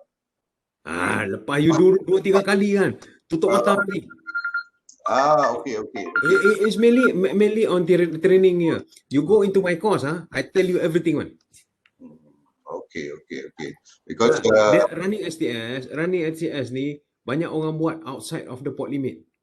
Okay. Outside of the limit, macam dekat Gulf of Mexico dia buat. Actually dekat South China Sea pun dia ada buat. Okay. You need a lot of space. The other question is, okay, walaupun kapal the mother vessel anchored, can we still use the engine to steady her despite being at the anchoring position on a minimal speed to avoid the yawing lah? The concern is to avoid the yawing lah. No. Tak boleh ya? You use the mother vessel engine just to get you out of trouble je. Okay. You nak steady with the anchor hidung sudah macam hidung kita terikat kat pokok kan. kita pakai tangan, kita try to maneuver pun tak boleh. Okay. Ya. I think that you have actually covered a lot of things of pilots concern from the beginning, density of vessels in the vicinity, and then that area of operation, natural factors. Okay, the other three things that I just want to actually get the benefit of the doubt is orang kata apa, difficulty in motion. Maksud, okay, not all the vessels have the same maneuvering characteristic, right? Even though they belong to the same class or category. So cases like that, maybe macam Captain Azhar kata tu, we need exposure on the simulator lah. But in real situation, kalau you ada isu macam tu, is there any contingency for the pilots? This is all mainly on the approach time factor lah. Approach time factor. Do we have like a time factor, or do we have all the time to do the maneuver safely? Selalunya. No, in STS, yes. In STS, you forget about finance not making money. Okay. So you take your own sweet time. You just watch, wait for the night good current. Sometimes what I do if the current is bad, if the current is so strong, I just wait. Okay. 1 or 2 hours I was on the mother vessel. I just wait on the daughter vessel. Just wait Okay. until the current goes down. I try to not to move to come alongside slack water.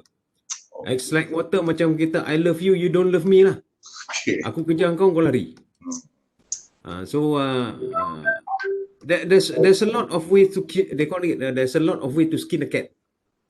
So you can have all the time, the beauty of the beauty of maneuvering.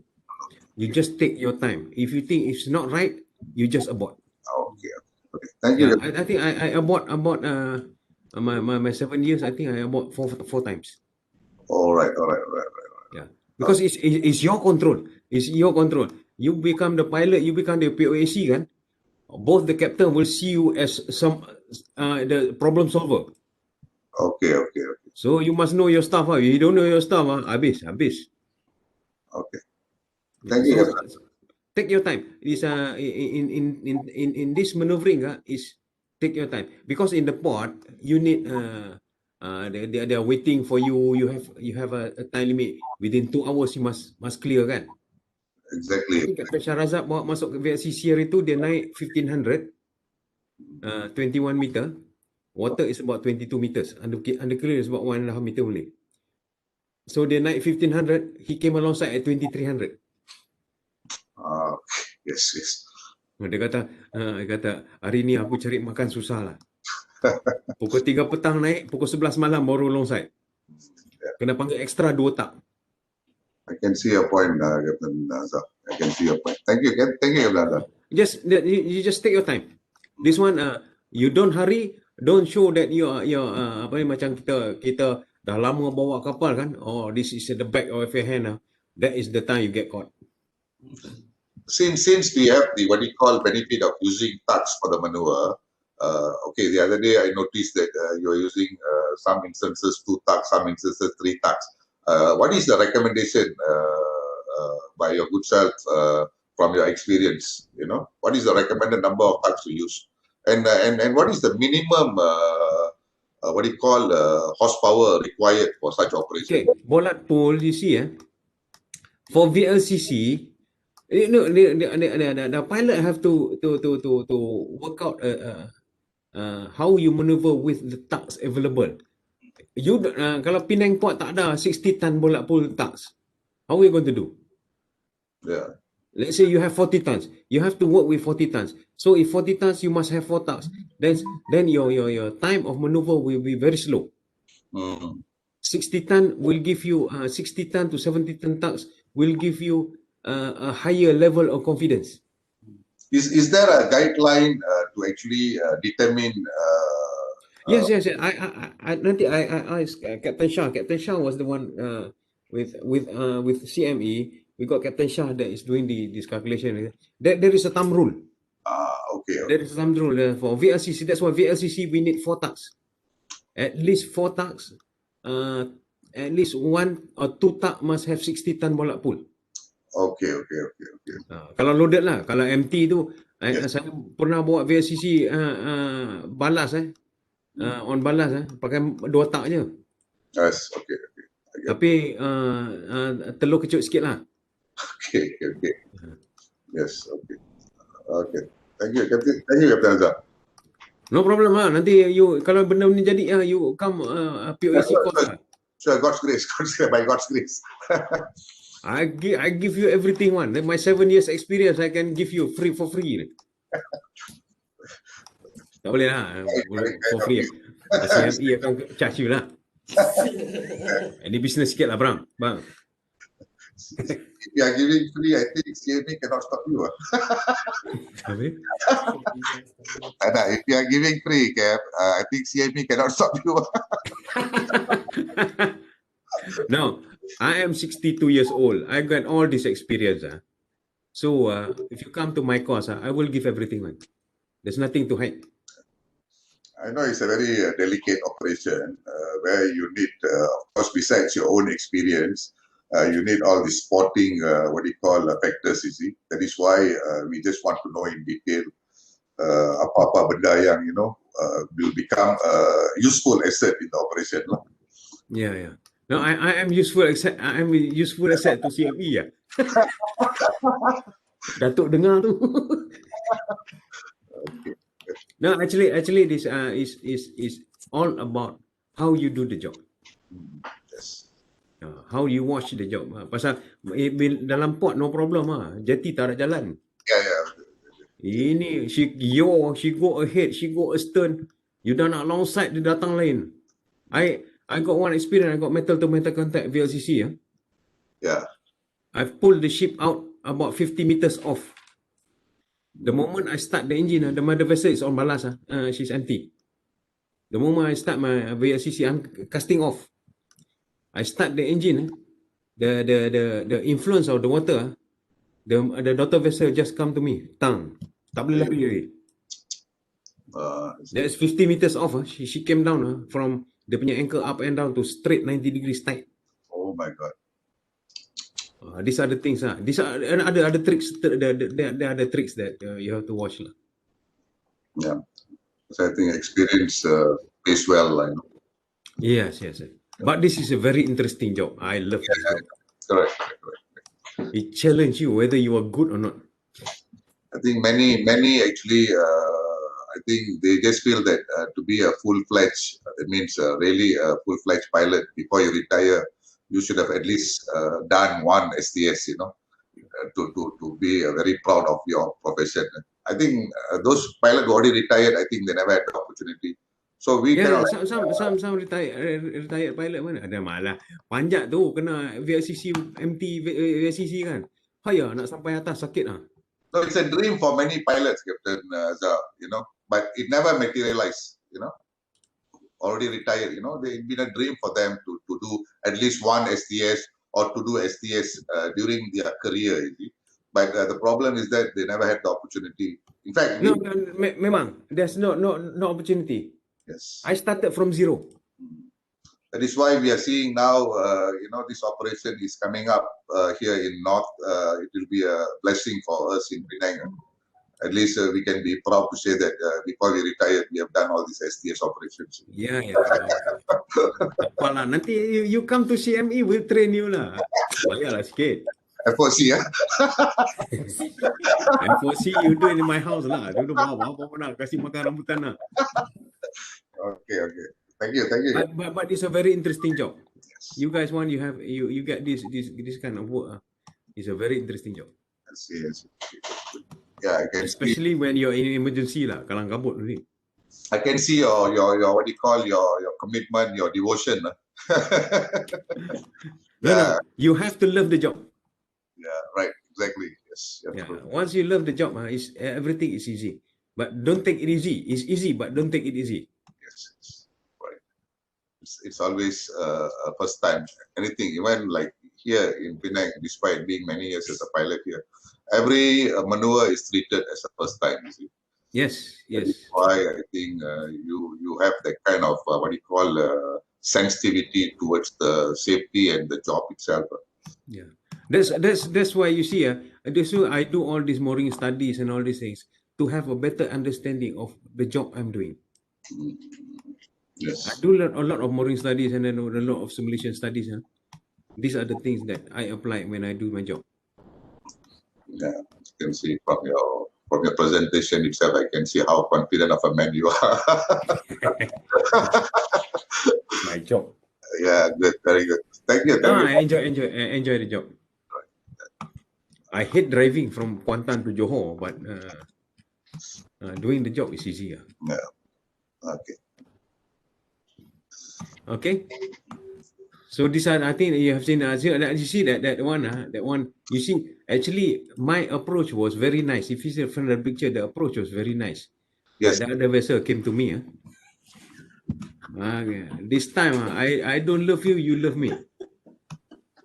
The other thing that I noticed, of course, you were very much hands-on with the what do you call handling of the vessel, but the response of the vessel, something that kind of like bothered me.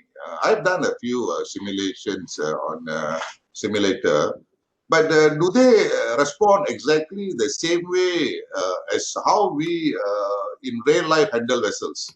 That's my question. You see. It's 70%. Ah. Depends. Alarm response. You see, these are calculations. These are calculation. Alarm response. Alarm punya simulator respond dia lain. If you are doing 5 knot speed, you go full astern. You go astern. That bugger will take his own twitch time. But in real life, there are vessel. I think you have taken vessel that is being controlled by the speed control will be controlled by the computer. Yes, correct. So that bugger will take his own sweet time because of fuel efficiency. You give full ahead also, nothing happen. No. I remember doing turning.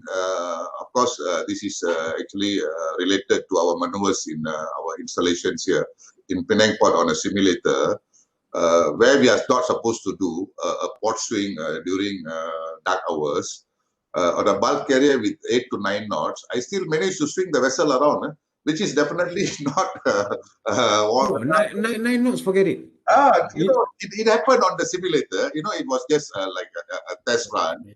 But I was surprised. How come on a simulator, despite having all the conditions set on it, you're still able to do it? That is why I'm just asking you whether this is something that is directly applicable. No. It's real life is different. Watching a girl in a television is different rather than holding her. Yes. That is why I always see that. Okay, maybe this is only probably the idea to how to do it on the simulator, right, Captain Azhar? Yes. No. It's just a simulator. When we do a simulator, we want to see how close can we go. If you bringing LNG with steam, LNG vessel with steam turbine, you must treat her like you are driving VLCC.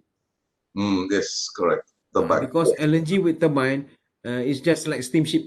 You have to treat her like because the engine response is slow. Very slow. Correct. So you have to think about a minute. What you want to do, you have to think about a minute earlier. Yes. These are the things. These are the things. It comes with experience and then with a lot of movement that you do. Okay. You can see whether the ship and then you see on motor ship you feel the ship. On simulator you don't feel the ship. That's two different things. Yes. And on LNG with steam, you don't feel the vibration. Kita bawa kapal, kita as a pilot, these are all the things that you take into account. You go astern, then the ship vibrate, you know the ship is going astern. But some vessel, you don't know, it doesn't. Just like you bring a vessel with a CPP. Yes. From Yeah. the moment you naik atas kapal sampai you learn you don't understand the ship. Yes. Betul tak? Correct. Correct. CPP you have to take it. You buat sekarang, buat sekarang. You have to be very active. Kalau normal ship you can drink coffee also. Yeah. Correct. CPP until I understand. Cilaka ni kapal, aku don't understand this ship. Until you already tie the ship, you still feel you still driving her, no? Yes. Correct. That one. So it's about 70%. 70%. Okay. Thank you. Captain. Okay, Captain Shashi, I just want to add some points. Okay. Macam tugboat kan, kalau kita in actual dia ada takes time untuk pull betul-betul ataupun untuk push, betul tak? Yes. So in simulator, although the captain give a command, okay now tarik separuh. So kita dekat simulator pun kita bagi sikit lagi masa, delay sikit. Sebab kita tahu in actual once kita tekan the button, dia terus tarik in simulator. Correct. Tapi in actual dia takkan berlaku macam tu. Tugboat needs time. The tug master required some time to pull the vessel and so on, right? To get the power. So in simulator pun kita bagi sikit delay lah. In order to as closest as possible to the real situation, kita buat macam tu. You mean the response time to the vessel, is it? Yeah. Yeah, sometimes we purposely ask the guys in the control to delay. Okay. Macam you anchor dragging, you need the engine kan?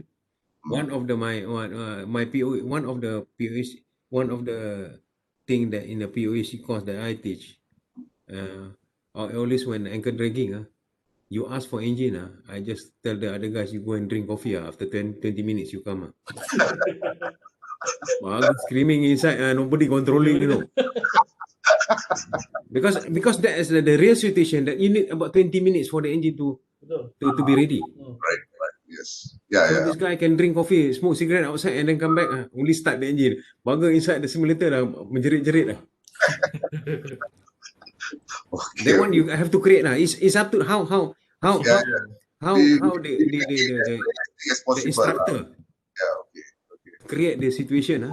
You ketika cakap, I purposely drag the bloody anchor dan kalang kabut tu ni. That's how you create because anchor dragging, taking off vessel at 40 knots wind without the tugs, and then I have gone through this real life. I dah kenal dia, I kenal kat Bangka Straits. And guess what? Both the captain said, Captain, your ship, this is your ship already. Because they all don't know what to do. Then you have to take command of both vessels, you know. Okay. Then at first your boss is about the big besar apple kan. Sudah habis kerja dan jadi peanut lah. Rasa-rasa sudah tak ada dah. Cilaka mana dia pergi. I think we have become so immune to it until nowadays we don't even feel it. Okay. At this age you don't feel it also. Okay. Thank you for your experience sharing. No problem lah. It's that one. Okay, this one I think not for the pilot, maybe for the stakeholders and people who have not seen this. We try to just do one run on the simulator. Kat sini ada, sini tak ada. Boleh tengok tak? Boleh nampak video tak? Tak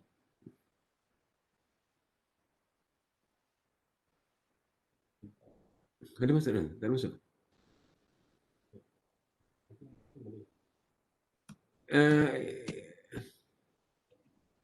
Can you gentlemen see the video tak? Tadi ada video tadi. Okay. Sekejap, dia ini orang komputer, kita komputer illiterate, tak tahu. Nampak video. Okay, faham.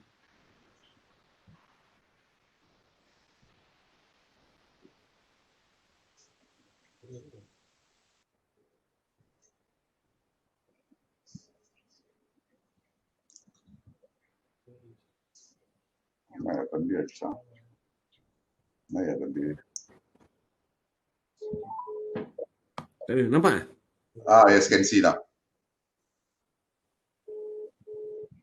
Ada. So this is approach kan? Dia pernah tak ingat yang mana satu. Sorry, Mother Chaplain. Okay, tell me. Okay.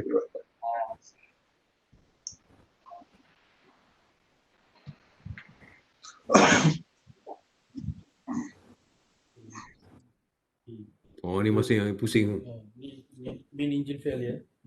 Main failure.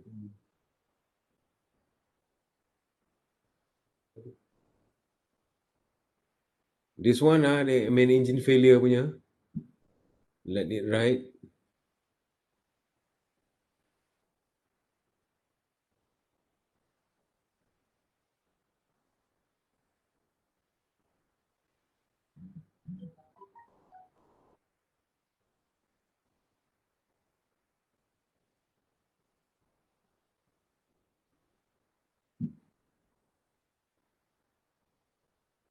As you can see, the ship, the other vessel, you are more than 2 cables off.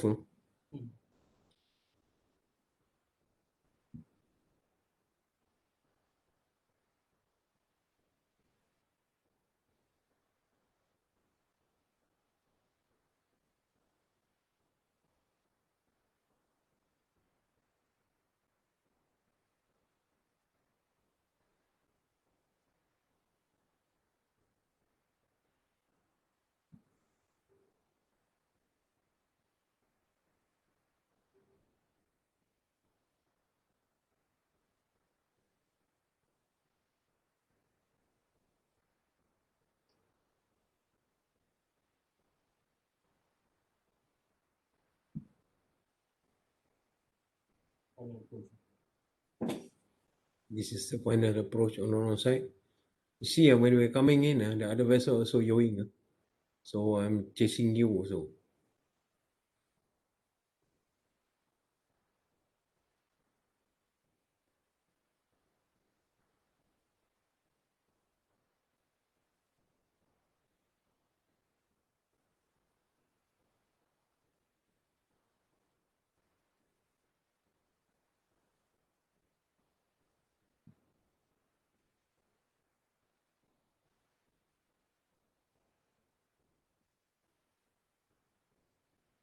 Ini cast off Okay.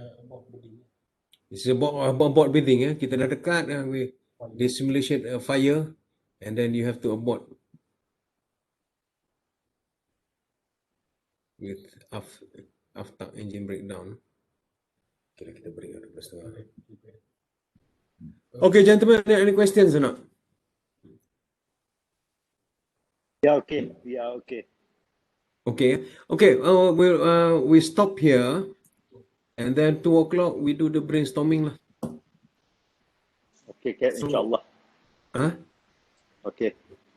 Okay, we do the risk assessment. So masa lunchtime tu you kena I need your gentlemen to think of things that can happen there. Okay. So as far as marine movement is there, we are not in the shipping lane. So the problem of collision between ship approaching and not is not in the shipping lane. So most likely you'll be the only one going through. You will be having problems with fishing boats coming through.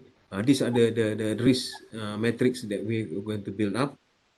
And then kebanyakan is if there's a metal to metal contact, fire, what are the mitigation measures? These are the things. But I need the teams the team punya feedback so that we can have the mitigation measure. What are the problems? What are the consequences and mitigation measures? Operational risk assessment we have done because we have done internally because it does not involve between the ship and the ship. Macam tengah cargo operation, this one between the ship and the ship. So we have done according in line with the OCMF punya guideline. Any questions or not? Ada. So, before we come back, what time? At 2 o'clock. Lepas main Zohor, we come back and then we'll sort out. It's mainly on collusion. Kalau kita tengok pollution and also apa lagi satu Aku tak ingat. Ada tua-tua ni lupa.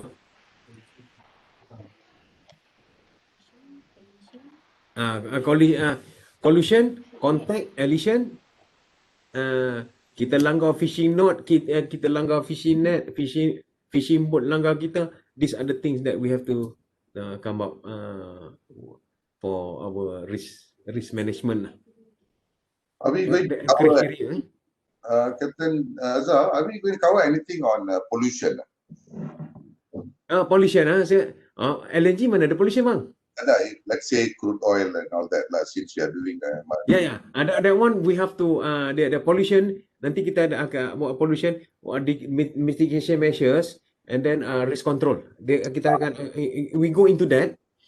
Pollution, kebanyakan pollution is more on contact. Yes, correct. Balas ke salah pollution on deck apa kan. Banyak mitigation measure as per SOCIF guideline to prevent pollution lah.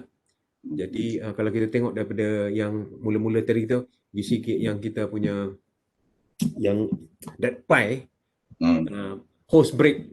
Yes. That is the pollution on the hose brake. Hose brake, right. Pollution in terms of, you see, major pollution will only occurs during major incidents. Kapal full speed, kapal satu lagi full speed dan langgar, then that is a major pollution. Kalau setakat gesel-gesel ni semua, there is no, memang tak bot langgar, kena tak bot punya bolat sudah langgar, kapal punya service tank punya area pun ada juga pollution. Yes, correct. Itu ada lah, saya sudah kenal dah. Saya Ismail kenal. Okay. But the one we'll come into the dalam this afternoon punya session. We'll come up with that and then we come up with the mitigation measures. Okay, sure. Okay. Okay, well, gentlemen, we'll see you at 2. Sure. Thank you. Okay, thank you. Anik, pukul 2 ya. Kita jumpa balik pukul 2. Jadi untuk link petang ni pukul 2 tu untuk session 2 lah. Yang ada daripada email jemputan. Ni boleh letakkan chat ni link untuk petang ni. Anik masuk kat dalam chat link dia.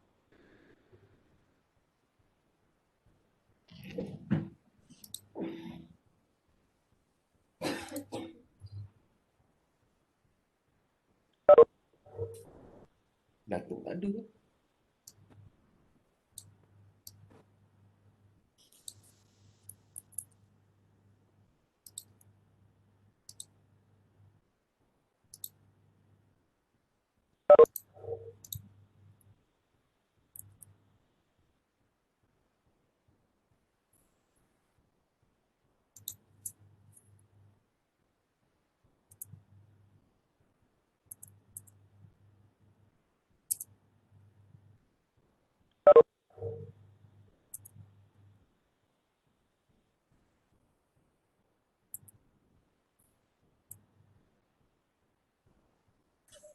Okey, terima kasih semua. Saya dah share untuk sesi petang. InsyaAllah kita akan jumpa pukul 2 selepas Zohor.